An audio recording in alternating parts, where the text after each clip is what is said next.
Good morning, everyone. I call the Committee on Small Business and Entrepreneurship to order.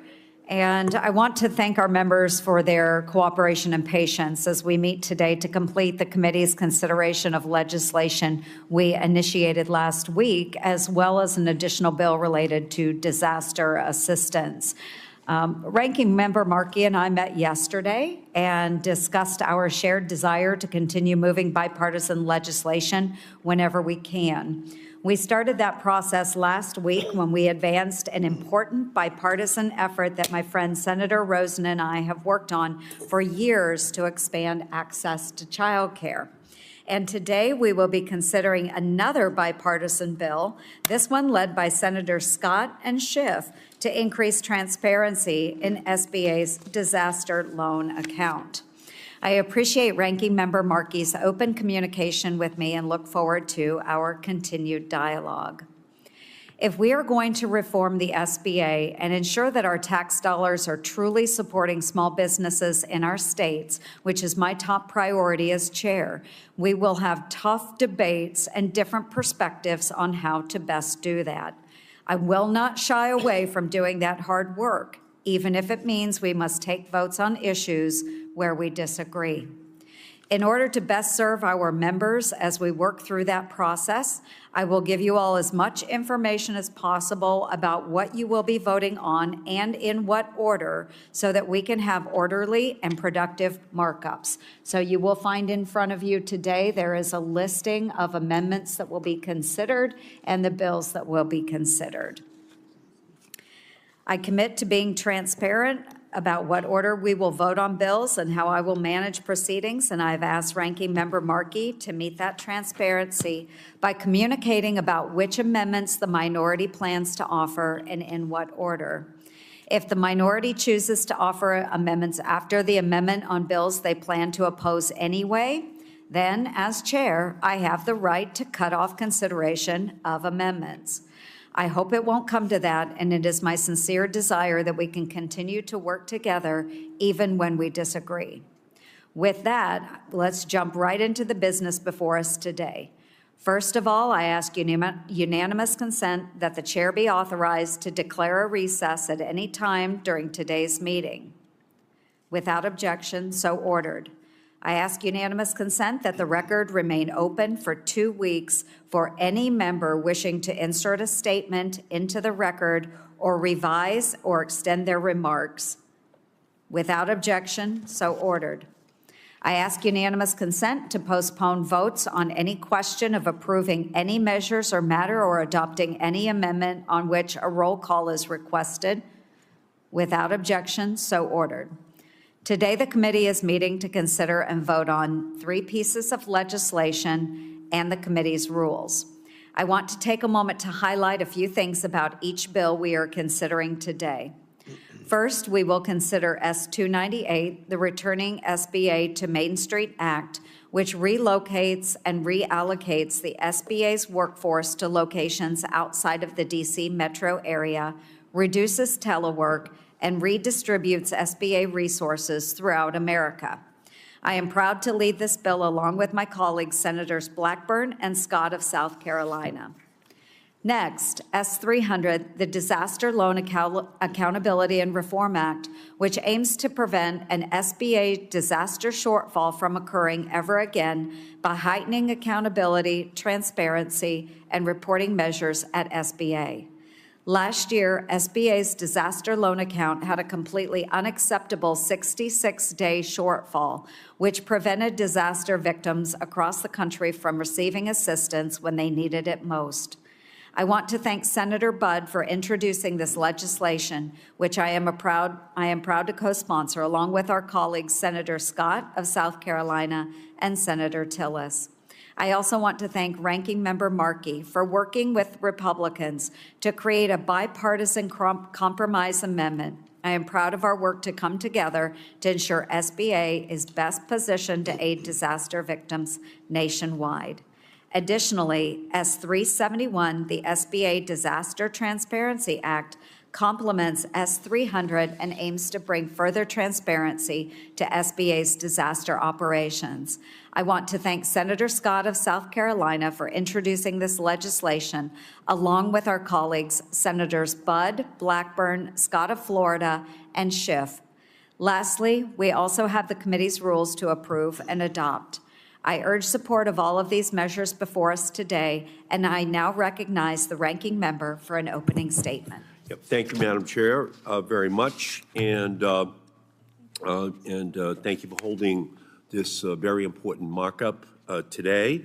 And I'm glad that, as opposed to last week, our members will be able to make their amendments, to offer and debate those amendments.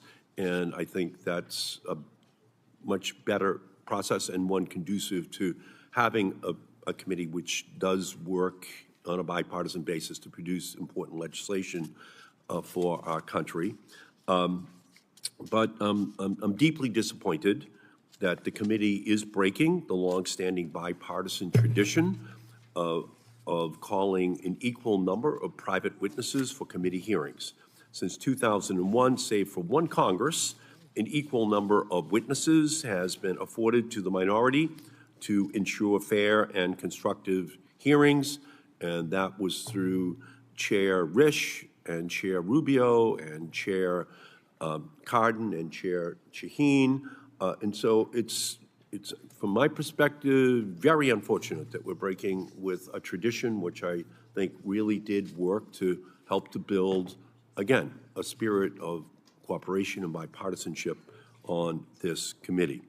Because with an equal number of witnesses, it ensures that the committee hearings are fair and that they're most constructive. So the proposed rule change will limit opportunities for small business owners to discuss the challenges which they face.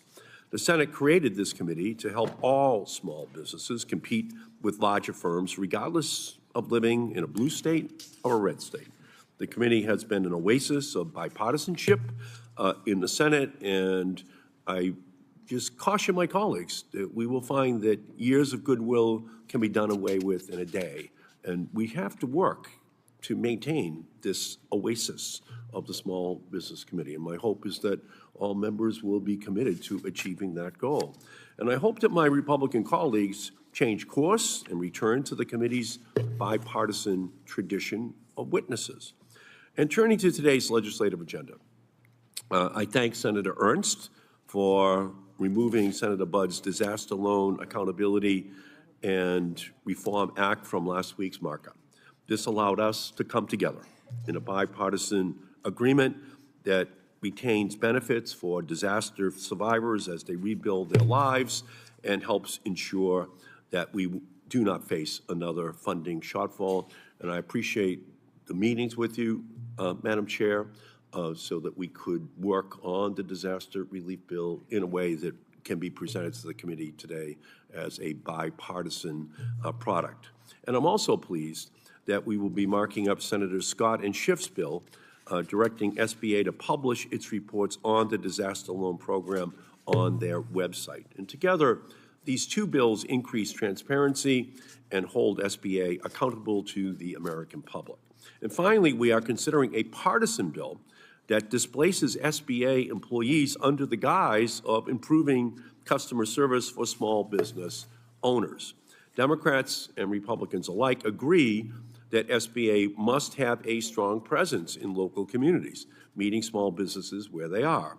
However, instead of advancing common sense proposals such as Senator Shaheen's proposal to increase field staff, we are considering a bill that tramples over legally binding union agreements and forces SBA to move an arbitrary number of employees, and this is without any evidence that it will help the agency more effectively serve small business owners.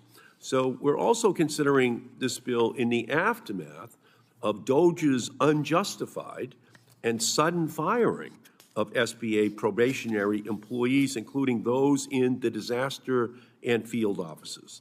The ramifications of this action, if permanent, will be felt by all small business owners. This is unacceptable, and it is a disservice to the American people, especially with the disasters which we see on our screens every single day.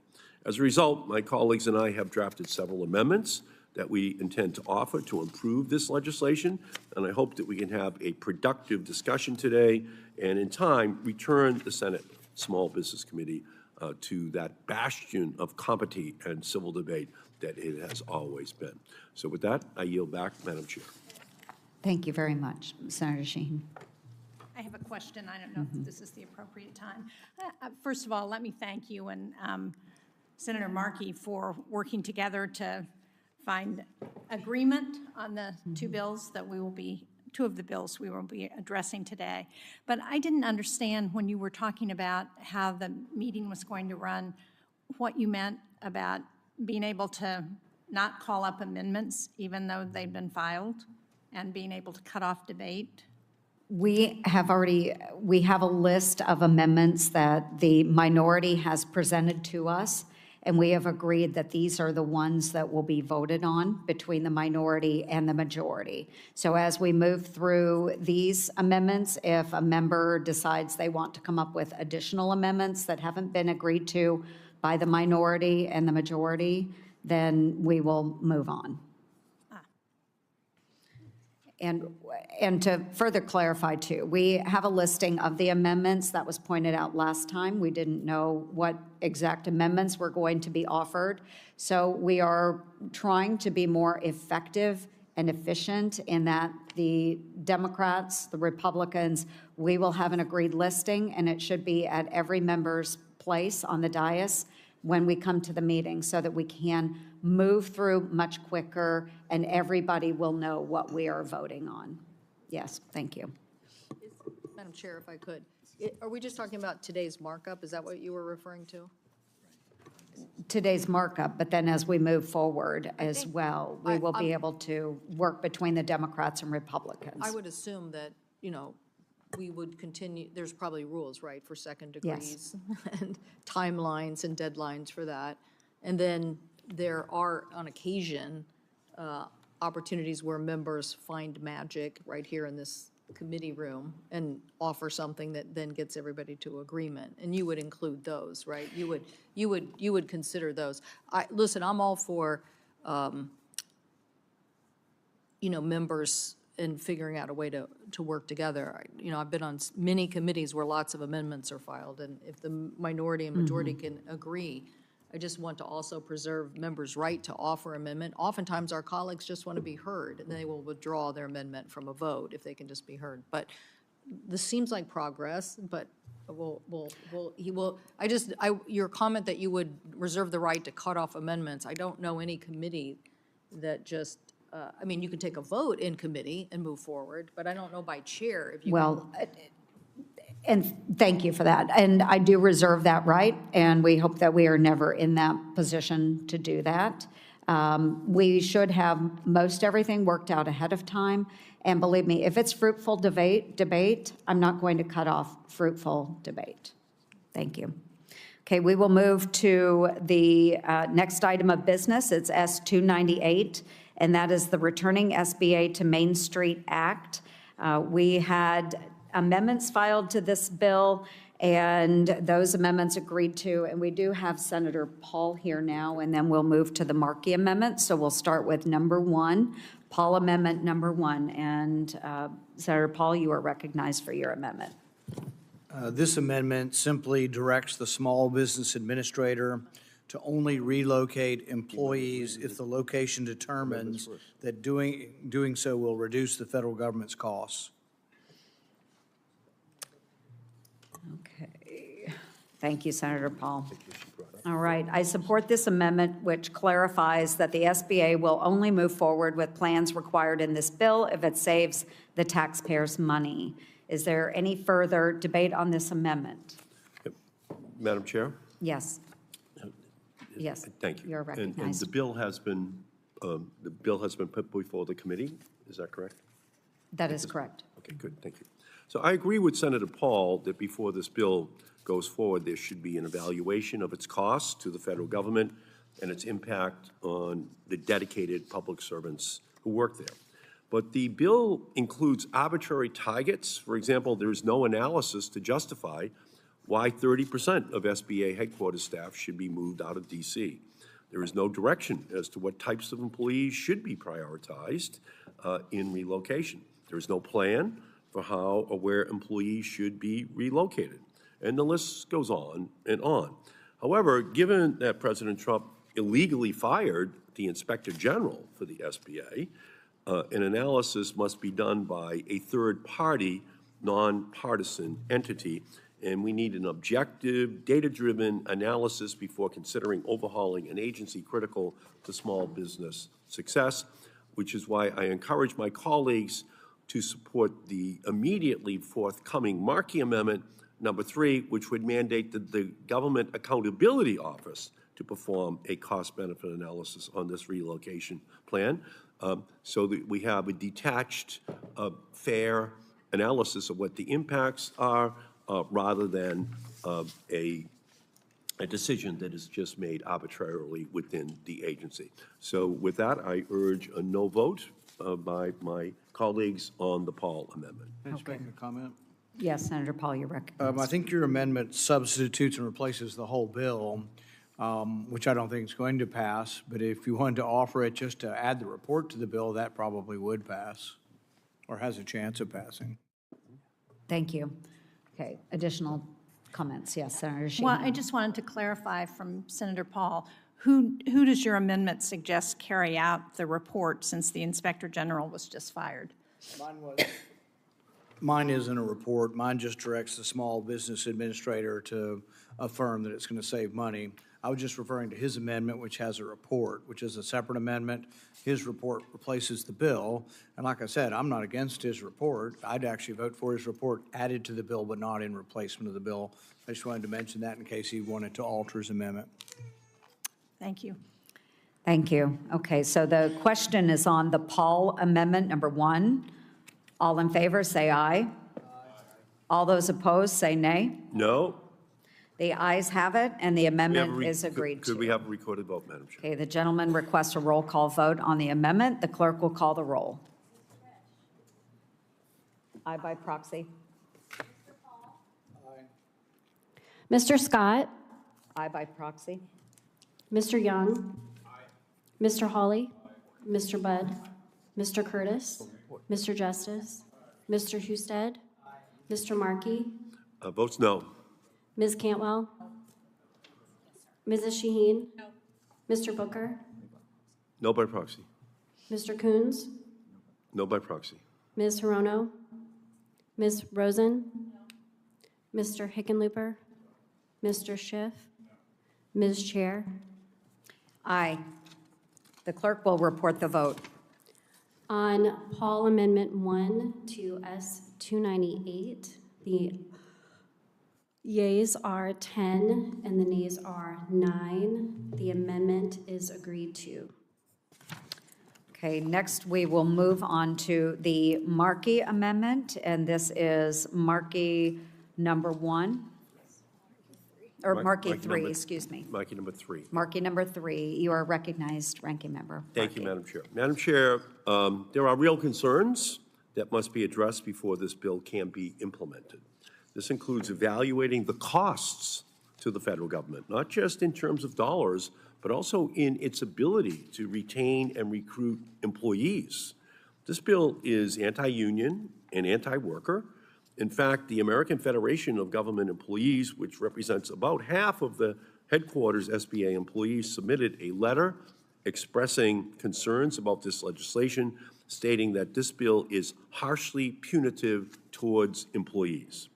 Democrats and Republicans alike understand that SBA needs to meet small business owners where they are. However, this bill is not the answer. If passed as prologue, we can predict what will happen. If this bill is enacted, when the Trump administration moved the Bureau of Land Management headquarters out of the District of Columbia in 2019, 87% of the DC-based employees did not move. The department struggled to fill those vacancies, and eventually it moved back to Washington, D.C. Congress should be strategic, not impulsive and rash.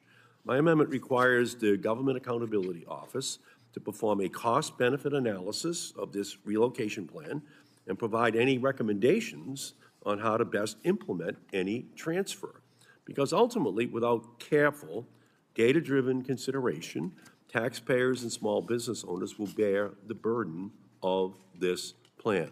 So let us first have all of the information before us before we make such a profound change in the structure of the SBA. I urge an aye vote by my colleagues.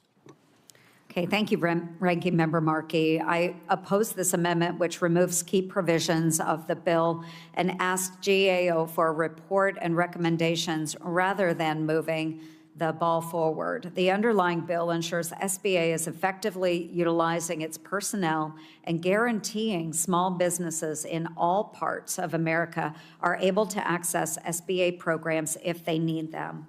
Is there further debate? Seeing none, the question is on Markey Amendment number 3. All in favor, say aye. Aye. All those opposed, say nay. Nay. Recorded vote, Madam Chair? Yes, the gentleman requests a roll call vote on the amendment. The clerk will call the roll. Mr. Risch? No by proxy. Dr. Paul? Mr. Scott? No by proxy. Mr. Young? Mr. Hawley? Mr. Budd? Mr. Curtis? Mr. Justice? Mr. Husted? Mr. Markey? Votes aye. Ms. Cantwell? Mrs. Shaheen? Mr. Booker? Aye by proxy. Mr. Coons? Aye by proxy.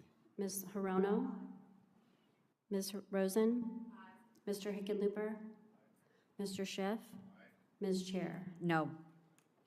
The clerk will report the vote. On Markey Amendment 3 in the nature of a substitute to S298, the yeas are 9 and the nays are 10. The amendment is not agreed to. Okay. We will now proceed to Shaheen, Amendment number 1. Senator Shaheen, you are recognized for your amendment. Thank you, Madam Chair. I have been concerned about the effort to consolidate staff into Washington for a very long time throughout the Biden administration. I'm sure, Madam Chair, you heard me raise concerns about why that was happening and the importance of having district offices that were adequately staffed. New Hampshire went through a recession in the early 90s when I was in the state Senate there, and we had 5 of our 7 largest banks that failed. The only thing that kept business afloat in New Hampshire was the SBA and our SBA office, which was available to help businesses survive that recession. And so I have had a long-standing belief in the importance of our district offices and making sure they're adequately staffed. And so I agree with the concern that we do not want to have all of the staff in Washington. We want to make sure that our district offices have adequate staff. That's what this bill does. It recognizes the value of our district offices and it codifies that in this legislation. It also would address concerns about the firing of SBA employees who, while a letter has gone out reinstating them, our understanding is that another letter is going out today to fire them again, which in New Hampshire means we're going to have fewer employees than the office really needs to help our small businesses. So that's what this amendment would do. I hope that my colleagues will consider it and agree with me that we should ensure that our field offices are properly staffed. Thank you, Senator Shaheen. Unfortunately, I must oppose this amendment given it strips the entirety of the underlying bill and requires a good cause provision before removal of any SBA employee. Though I support the intent to have an SBA office in every state and adequate staffing, the underlying bill would allow the administrator to maximize the staff SBA currently has by relocating a portion of employees to field offices. Is there any further debate? Okay, seeing none, the question is on. Yes, a roll call has been requested. The clerk will call the roll. Mr. Risch? no by proxy. Dr. Paul? No. Mr. Scott? No. Mr. Young? Mr. Hawley? Mr. Budd? Mr. Curtis? Mr. Justice? Mr. Husted? Mr. Markey? Aye. Ms. Cantwell? Aye. Mrs. Shaheen? Aye. Mr. Booker? Aye by proxy. Mr. Coons? Aye by proxy. Ms. Hirono? Ms. Rosen? Mr. Hickenlooper? Mr. Schiff? Ms. Chair? No. The clerk will report the vote. On Shaheen Amendment 1, in the nature of a substitute to S 298, the yeas are 9 and the nays are 10. The amendment is not agreed to. Okay, thank you. We will now move to Markey Amendment Number 1. Ranking Member Markey, you are recognized for your amendment. Thank you, Madam Chair. This amendment prevents parents and caregivers from being forced to choose between their job and their family. Under the bill as written, nearly all SBA employees could be forced to relocate hundreds of thousands of miles away. And this bill provides no financial help or assistance for the move of those families by the employees. My amendment would protect all SBA employees from having their rights violated by this relocation. It would also keep all legal recourse options on the table, because without these protections, worker rights would be trampled, and relocation decisions could be made for retaliatory or political reasons without considering the harm to the families. So, Madam Chair, I ask that all members of the committee stand up for families and worker protections by voting to pass my amendment. Thank you, Ranking Member Markey. I urge my colleagues to oppose this amendment as it expands exceptions far beyond what is reasonable and limits SBA's ability to truly put the right people in the right areas and get SBA resources to small businesses on main streets across America. Is there any further debate on this Markey amendment? Okay, seeing none, the question is on the amendment. We have a roll call, Madam Chair. The gentleman requests a roll call vote. The clerk will call the roll. Mr. Risch? No by proxy. Dr. Paul? No. Mr. Scott? No. Mr. Young? Mr. Hawley? Mr. Budd? Mr. Curtis? Mr. Justice? Mr. Husted? Mr. Markey? Aye. Ms. Cantwell? Aye by proxy. Mrs. Shaheen? Mr. Booker? Aye by proxy. Mr. Coons? Aye by proxy. Ms. Hirono? Ms. Rosen? Mr. Hickenlooper? Mr. Hickenlooper? Mr. Schiff? Aye by proxy. Ms. Chair? No. The clerk will report the vote. On Markey Amendment 1 to S 298, the yeas are 9 and the nays are 10. The amendment is not agreed to. Okay, the next amendment will be Ranking Member Markey's amendment, Markey Amendment Number 4, and you are recognized, Ranking Member. And this is my final amendment to the bill. The bill we are considering is anti-worker, it's anti-union, it does nothing to protect American small business owners from DOJ's unauthorized access to their private data. Last week, it was reported that the unqualified and unvetted staff from DOJ accessed confidential data stored at SBA. So we have small businesses by the millions sending in all of their confidential information about their lives. These are just small people, and they're looking for help from the government. And to have this group of DOJ unqualified and unvetted staff having access to that confidential information is, of course, very concerning, and it should be if you were a small business person. One has to ask what guardrails are in place to protect the data of employees and the millions of small business owners and homeowners who have utilized SBA programs. So it's a little bit like letting the fox guard the hen house, and let me be clear, these foxes are not good foxes. They're unvetted. We don't know who they are at this point. There's no standard which has been set to allow these people to gain access to the most private information that a small businessman could have about their lives and the petition they're making to the government to give them just a little bit of a hand. And one of Musk's minions at SBA was fired from his previous employer for leaking proprietary information. That's somebody at SBA that must have sent in. He was fired for leaking proprietary information.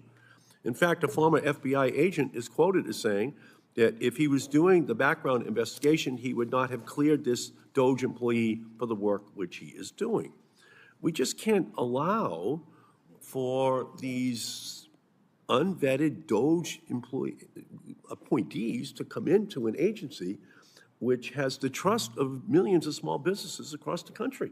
These records are the most intimate profile of that person's family, in fact, that they tried to use to get a loan from the SBA.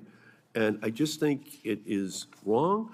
So the amendment would prohibit these Doge staffers from accessing the American people's private data at SBA, and it will also protect SBA employees from retaliation for not following any unlawful Doge orders. So that's our very simple amendment.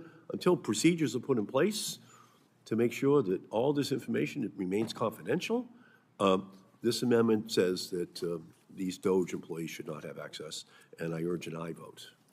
Thank you, Ranking Member Markey. I oppose this amendment as it prohibits certain federal employees outside of SBA from accessing SBA's internal systems. This is contradictory to the role certain agencies play in the executive branch, such as the Office of Management and Budget, and limits transparency and accountability. Is there further debate? Yes, you are recognized, Senator Shaheen. Well, I have a question for Senator Markey or for the chair or whoever can answer it, and that is, what is the reason that Doge has given for needing to access those records of small businesses that SBA controls? I don't have that information in front of me.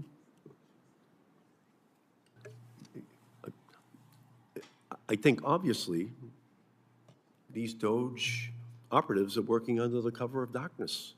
And as a result, we have no idea what the authorization is, what they're doing, and all we're trying to provide here is a prophylactic protection against just a breaking and entering into all of that private financial data of small businessmen and women by the millions across the country. And that's all we're really trying to do here. We don't know what the authorization is. We don't know what the standards are. But God help us if anyone was allowed to come into our private lives or anyone else's private life without having a legal justification for doing so. And is there any requirement that they're not allowed to change those records if they access them? Senator, what I have understood from the other agencies is that they are allowed read-only access. But isn't it true that the Treasury Department admitted that they were, the people who access Treasury records did in fact make changes and had the access to make those changes? I don't know that to be true. I think that was part of a legal We would need a lawsuit. brief on that. We don't have that information presented to the committee today. Can the committee request a briefing from Doge on what they're doing at SBA and why they need to access small business records? We could request a briefing. Would you yes, do Senator that? Shaheen. I'll work with Senator Markey on that. Thank you. Thank you. Okay, the question is on the amendment, Markey, amendment number 4. And those in favor of the amendment, aye. Aye. Those opposed to the amendment, Can we have say a roll no. call? Roll call, please. The gentleman requests a roll call. The clerk will call the roll. Mr. Risch? No by proxy. Dr. Paul? Mr. Scott? No. Mr. Young? Mr. Hawley? Mr. Budd? Mr. Curtis? Mr. Justice? Mr. Husted? Mr. Markey? Votes aye. Ms. Cantwell? Aye by proxy. Mrs. Shaheen? Mr. Booker? Aye by proxy. Mr. Coons? Aye by proxy. Ms. Hirono? Ms. Rosen? Mr. Hickenlooper? Mr. Schiff? Ms. Chair? No. Okay, the clerk will report the vote. On Markey Amendment 4 to S298, the yeas are 9 and the nays are 10. The amendment is not agreed to.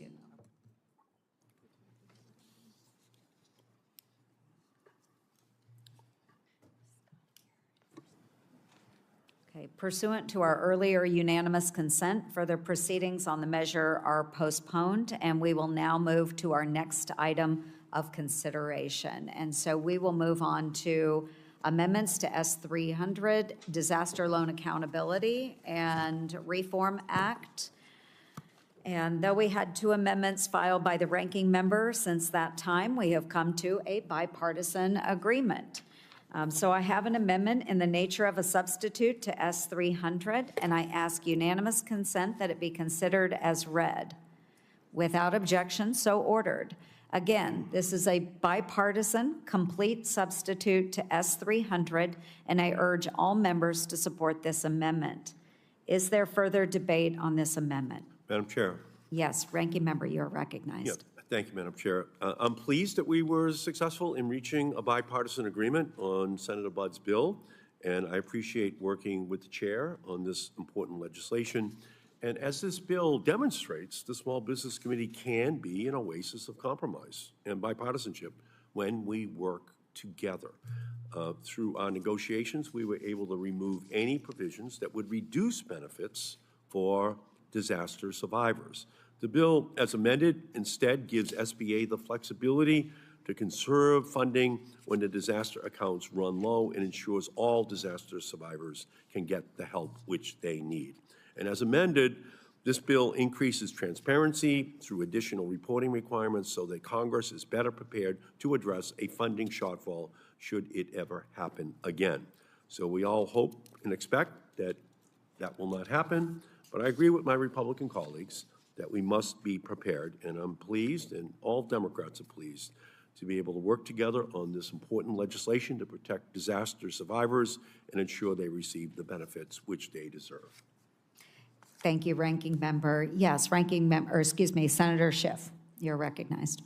Thank you, Madam Chair. I want to thank you and Ranking Member Markey, Senator Budd. I want to thank you for working together with us on this bill. And Senator Budd, just want to express my condolence to your constituents after they endured so much in the storms that hit your state last year.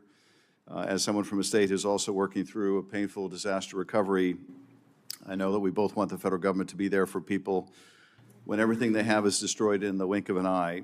I share your alarm that SBA was forced to shut off disaster lending because it took so long to notify Congress about its funding needs in the past. This was a failure of communication that should have never happened. I'm pleased to join Senator Scott in introducing the SBA Disaster Transparency Act. Also support the transparency and accountability provisions in Senator Budd's bill, Disaster Loan Accountability and Reform Act.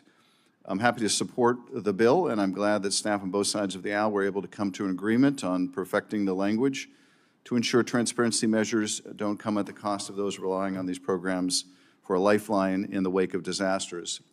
Transparency and timely notifications are critical in ensuring our disaster accounts are funded appropriately, and I agree it's unacceptable that the funding lapsed in the past because SBA failed to notify Congress in a timely manner. Changes must be made to prevent this from happening again. Congress has repeatedly shown that when given proper notice of SBA's balances, it provides funding in a bipartisan manner to help disaster survivors rebuild. After seeing so many tragic and increasingly expensive disasters strike states represented on our committee, we need to be moving SBA forward, enhancing its ability to help our communities after disaster, not moving disaster assistance in the opposite direction. So once again, Madam Chair, Ranking Member, grateful for your work on this bill. Senator Budd, thank you for your leadership on this. And I also want to acknowledge, as I may be out of the room when we take up the next bill, Senator Scott's leadership on the SBA Disaster Transparency Act, which I'm proud to co-lead with him. And I yield back, Madam Chair. Thank you very much, Senator Schiff, and again, appreciate the bipartisan work on this bill. So we will go ahead if there's no additional debate on the amendment. All in favor, say aye. Aye. Aye. Those opposed, say nay. The ayes have it, and the amendment is agreed to. And pursuant to our earlier unanimous consent, further proceedings on the measure are postponed, And we will now move to our next item of consideration. And this will be on S-371, the SBA Disaster Transparency Act. No amendments were pre-filed, and I move to favorably report S-371, again, the bipartisan bill. And this is by Senator Scott of South Carolina, Senator Schiff, Budd, Blackburn, and Scott. All in favor? Ranking Member, did you have any remarks? Thank you. Yeah, just like the, thank you, Madam Chair. Just like the Disaster Loan Accountability and Reform Act, this bill also aims to address the 2024 disaster funding shortfalls. This shortfall was avoidable. We must have increased transparency to prevent this from happening again, and Senator Schiff and Scott's bill is common sense legislation that requires SBA to publish its reporting on the disaster loan program on SBA's website. And I support this legislation, and I urge unanimous adoption of it. Thank you, Ranking Member. I move to favorably report S-371. All in favor, say aye. Aye. All those opposed, say nay. The ayes have it, and it is the ruling of the chair that S-371, with a quorum being present, is reported favorably by the committee. Okay, and next we will move on to committee rules, and we had one amendment filed to this measure, and that is the Markey Amendment Number 1 to the committee rules. And Senator Markey, you are recognized. Thank you. And this is the last, but a fundamental piece of legislation that we have to consider. During last week's markup, members raised concerns about the partisan direction of the committee. And despite this, the chair would still like to proceed in breaking longstanding bipartisan committee rules. The proposed rules would limit my ability as ranking member to call an equal number of private witnesses for committee hearings. Our committee rules have served us well for almost the entirety of the 21st century, other than a single Congress a decade ago. Through, again, as I said earlier, through Chairman Rubio, through Chairman Risch, but all the way back to the beginning of the century, those were the rules under which we operated, with the exception of 2 years. And these 3 current members of the committee, Senator Risch and Senator Shaheen included, have run this committee in a bipartisan manner. The proposed rules would prevent real small business owners from providing their perspective just because of their political affiliation. In order to adequately and efficiently address the problems of small business owners, we must learn from all small businesses, not just a select few. And that is why I'm proposing an amendment to continue with the 118th Congress's rules. Having equal witnesses ensures that a variety of perspectives are heard and makes our legislative products very much stronger. So I urge the chair to adopt my amendment and continue the decades of long tradition of bipartisanship on this committee. And thank you, Ranking Member Markey. I oppose this amendment as I believe the witness change is minor to conform with standing Senate rules. Though it would only provide for 1 witness for the minority, I would be willing to work with you to discuss the witness numbers for hearings, and I urge a no vote. Is there further debate? Okay, seeing none? Yes, Madam Chair, Senator Shaheen. so are you suggesting that for hearings going forward, you're willing to entertain having an equal number of witnesses for the majority and the minority?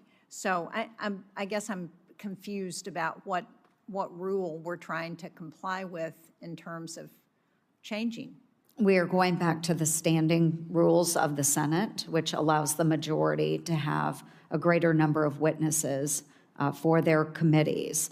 But I am willing to entertain discussion on the number of witnesses as we move forward, as it would be like discussions about field offices or other measures. And is that because we're concerned that the hearings are lasting too long? I guess I'm confused about why the need for a change, since it seemed to be working so well. I am just going back to the standing rules of the Senate. Have you been directed to do that by No, leadership? I have not been directed. This is something that I feel that is appropriate. We are in the majority. We'll go to the standing rules of the Senate, which allows additional Republican witnesses. But again, in the spirit of bipartisanship, I am happy to entertain a different number of witnesses. And it will be dependent upon the days. The length of time that we have to meet as a committee is extremely important. You can see that we have many members that come and go. So we will judge that according to other committees that are meeting on those days and be able to adjust the number of witnesses accordingly. But I am absolutely willing to work with our minority on that. Well, I appreciate that. I hope that the chair will continue to do that. I think, as we've all said, and certainly I felt this way when you were ranking member and I was chair, that we tried to work in a bipartisan way that was in the interest of not just the committee, but of small businesses throughout the country. And I think continuing to operate in a way that recognizes small businesses don't care whether you're a Republican or a Democrat. They just need help when they need it, and that's the goal of this committee. Thank you, Senator Shaheen. Yes, Senator Rosen. Madam Chair, I want to associate myself with the ranking member and Senator Shaheen and express my disappointment in the change this committee. Small businesses, like Senator Shaheen said, I don't know if they're Democrat or Republican. What I do know is that 99% of businesses in Nevada are small businesses.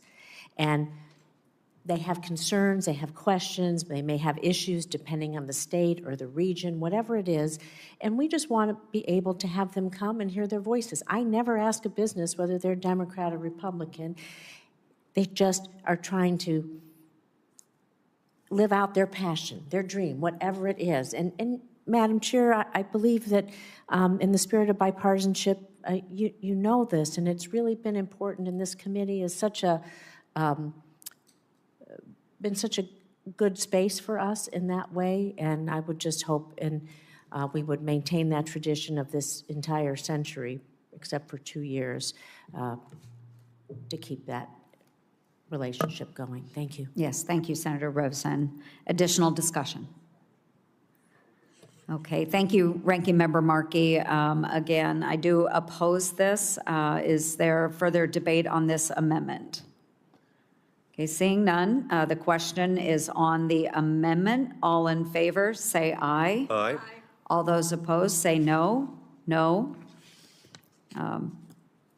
Roll call, please. We will do a roll call, yes. Thank you. The clerk will call the roll. Mr. Risch? No by proxy? Dr. Paul? No by proxy? Mr. Scott? No by proxy? Mr. Young? No by proxy? Mr. Hawley? No by proxy? Mr. Budd? Mr. Curtis? No by proxy? Mr. Justice? Mr. Husted? No by proxy. Mr. Markey? Aye. Ms. Cantwell? Aye by proxy. Mrs. Shaheen? Mr. Booker? Aye by proxy. Mr. Coons? Aye by proxy. Ms. Hirono? Aye by proxy. Ms. Rosen? Mr. Hickenlooper? Mr. Schiff? Aye by proxy. Ms. Chair? No. The clerk will report the vote. On Markey Amendment 1 to committee rules, the yeas are 9 and the nays are 10. The amendment is not agreed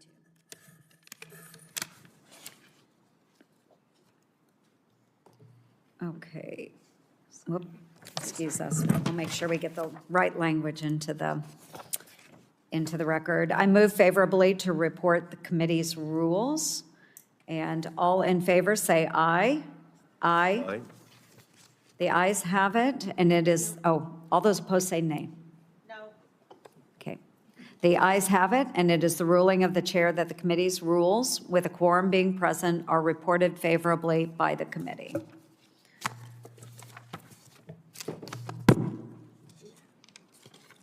Okay, the committee shall stand in recess subject to the call of the chair, and we will meet off the floor then to approve the measure. So thank you. We will stand in recess.